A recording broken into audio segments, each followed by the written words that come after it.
to go over the basics of what is the order of a policy debate round. We'll first start by talking about who is in attendance. There are going to be generally 5 people in any preliminary round. There's going to be the affirmative team that is made up of the first affirmative and the second affirmative. There will be the negative team made up of the first negative and the second negative. And then there will be one judge.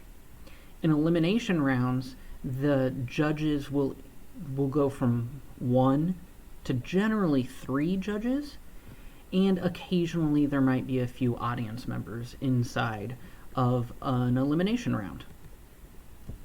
So to begin by looking at the structure of a debate round, you can see that it's broken into constructives and in rebuttals. You'll also notice that these times are shown in terms of a college NDT CEDA policy debate round. In high school, the constructives and the rebuttals are 1 minute shorter. So let's begin by looking at the yellow highlighted component there, which is the 1AC, or the first affirmative constructive. The first affirmative constructive will present first. They're the first ones to speak during any particular debate round, and it will provide an initial proposal for change, either to a policy, a value, or way of being in the world by a government or individual. This speech is 9 minutes in length. You see, the second component of a debate round is the cross-X of the 1AC by the 2N. Now, there are particular reasons why these people are cross-Xing. Just know for now that the 2N will cross-X the 1A after the 1AC, as highlighted by the yellow. During this cross-examination, you will look to discredit opponents' arguments made in the 1AC. You will look to set up, solidify, and cement 1NC arguments. This period of time is 3 minutes in length, and that stays the same in college or in high school. The next part of a debate round, as noted by the yellow, is the first negative constructive, or the 1NC. Here is going to be the initial explanation as to why the affirmative is either not a good idea or the negative has a better mutually exclusive idea. They will focus on something from the 1AC that is bad, and it is going to be a 9-minute speech. Following the 1NC, again, is another cross-examination, and this time the 1A will cross-X the 1N, as noted by the yellow.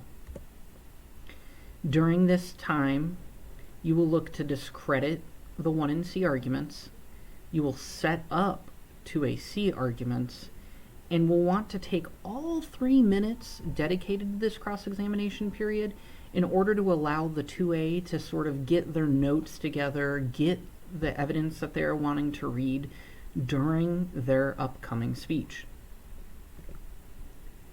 After the cross-X of the 1NC, you will have the 2AC, or second affirmative constructive. This speech is 9 minutes in length and has 3 features to it. The first is that it's going to answer negative arguments, it's going to explain affirmative arguments, and is going to persuade the judge that the AF is a good idea and better than any negative idea that they have proposed. After the 2AC, you will have another cross-X. This time the 2A will be asked questions by the first negative, as noted by the yellow. It's 3 minutes in length, and just like some of the cross-X's previously, you're going to look to discredit either the affirmative's arguments or you are going to look at their AF answers to your initial arguments and discredit those. You will also try to spend time setting up future arguments and future extrapolations and explanations of arguments you might be going for later in the debate. As we can see right now, the next part of the debate is uniquely called the negative block. And this is when the negative will give two back-to-back speeches. As denoted by the yellow, you can see that the 2NC speaks for 9 minutes. There's a brief cross-examination period, and then the 1R happens. And the 1R is the first rebuttal of the speech and moves into a 6-minute period of time for speeches. So we'll look at what the negative block is.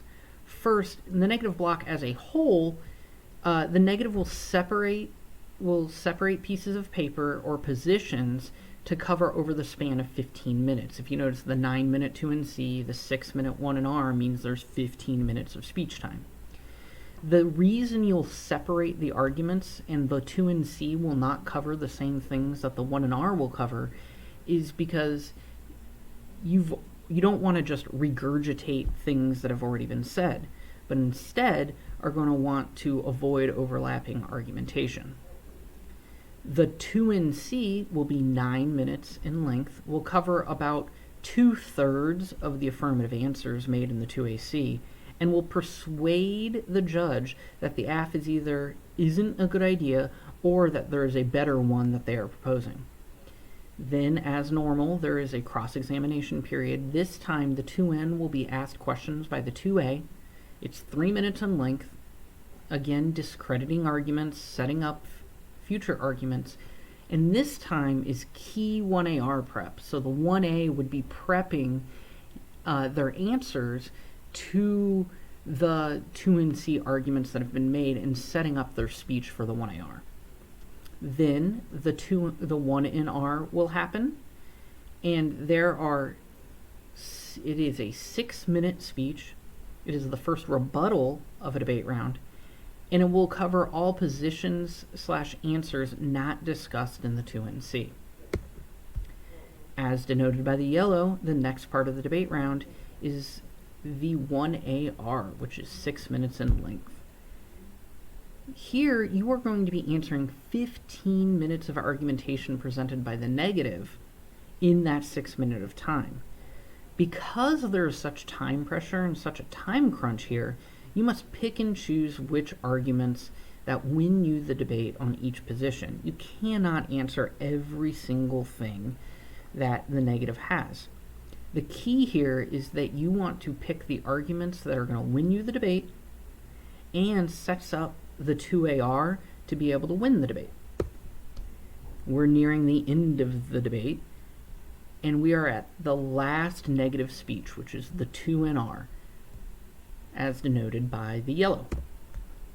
It is 6 minutes in length. It is the last negative speech and needs to explain why the negative should win the debate, which leads you to the very last affirmative speech, which is the 2AR. It is also 6 minutes in length. It is the last affirmative speech and needs to explain why the affirmative should win based upon the argumentation being made. The very last part of any debate round is the judge's RFD, or reason for decision. After the debate, the judge will render a decision. They could possibly take some time in order to look over their notes, read evidence, and or think about the debate as a whole and some of the arguments that were made during it. When the decision is in, the judge will orally disclose their decision as well as what made them decide the way they did. Debaters should take diligent notes during this time because these notes are foundational in order to not only explain to your coach as to why you may have won or lost the debate, but they provide a good method of being able to isolate what needs to be improved on in order to get better at argumentation and debate. And the last reason the RFD, or the judge's reason for decision, is so important is that the debaters can ask questions in order to increase understanding, look for clarification, and just try to learn more about debate during this period of time. This is instrumental to any debater's development, so you should always be wondering if you have any sort of questions. Judges are always very willing to answer any questions, so use this time to be able to get better at debate.